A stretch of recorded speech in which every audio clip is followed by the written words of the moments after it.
আসসালামু আলাইকুম। আমার ধর্মপ্রাণ মুসলমান ভাই বোনেরা সকলে কেমন আছেন? আশা করি ভালো আছেন। আজকে আপনাদের মাঝে কিছু গুরুত্ব কথা নিয়ে আসছি। আমি কিছু কথা বলবো, তো সকলে মনোযোগ দিয়ে আমার কথাটা শুনবেন। ইদানিং আমি হয়তো বাংলাদেশে যে আন্দোলনগুলো আমি দেখতেছি, এবং কি আলহামদুলিল্লাহ আমাদের জামাত শিবির ভাইয়েরা বিজয় হয়েছে। আল্লাহর কাছে লাখো লাখো শুক্রিয়া। আগামীতে তারা ভালো কিছু করুক, তাদের জন্য রইল শুভকামনা এবং দোয়া। তো আমি নাম ভাঙবো না, আমি বিএনপির কিছু নেতা কর্মীরা আমাদের জামাত শিবির নিয়ে অনেক রকম বাজে মন্তব্য করতেছে। তো তাদের উদ্দেশ্যে আমি একটাই কথা বলবো, ভাই শুধু শুধু জামাত শিবিরকে নিয়ে আর বাজে মন্তব্য করেন না।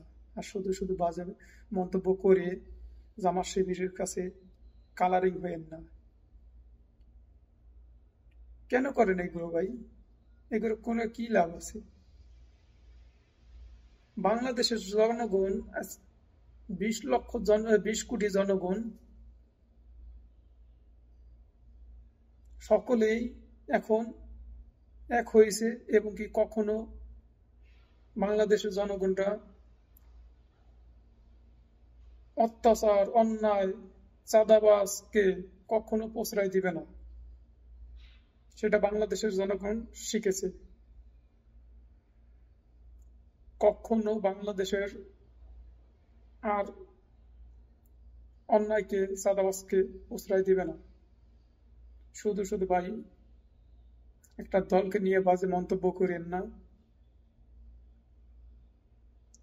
এবং কি আমরা মুসলমান সবাই ভাই ভাই,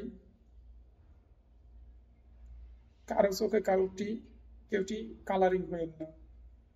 তো আপনারা যত যে করেন কোনো কাজ হইতো না। বাংলাদেশের জনগণ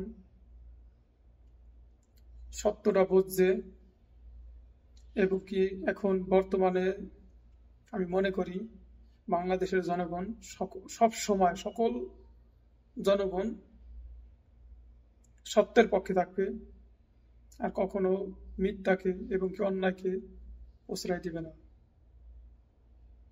তাই ভাই যতই কান্দাকাটি করেন কোনো লাভ হইবে না। তবে আপনাদেরকে আমি একটাই কথা বলবো, আপনারা যেগুলো ভালো লোক আছে বা যে ভালো দল আছে তাদেরকে ফলো করেন। তারা কোন দিকে চলতেছে, কোন দিকে হাঁটতেছে, তাদের পথে চলার চেষ্টা করেন। আশা করি কোনোদিন ভালো কিছু করতে পারবেন। আশা করি কোনোদিন ভালো কিছু করতে পারবেন।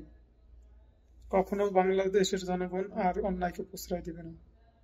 তো কাজেই ভালো পথে আসেন, সবাই ভালো পথে চলার চেষ্টা করেন।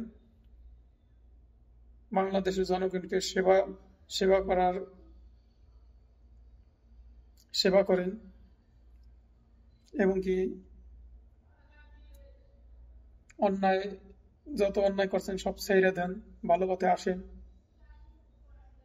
ভবিষ্যতে ভালো কিছু করতে পারবেন। আর কোনো দলকে নিয়ে মন্তব্য করেন না। সকলে ভালো থাকেন, সুস্থ থাকেন। আসসালামু আলাইকুম।